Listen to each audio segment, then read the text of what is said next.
we tenants are telling you that the next general election shall and must be held on August 9th, 2022. To the Independent Electoral and Boundaries Commission, the general election is in your hands. It shall and must be held on the 9th August 2022. Postpone it at your own peril.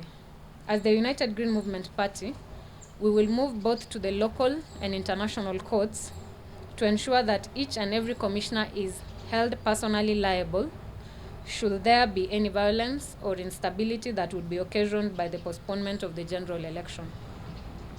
We would finally wish to urge the IEBC to fast-track their other mandates in line with the preparation for the 2022 general election, which includes continuous registration of voters, especially youth who are going to be first-time voters, among them in tertiary and university colleges.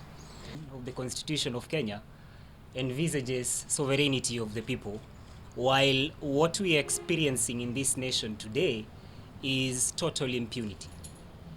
The people have the power to decide when elections are supposed to be held in this nation.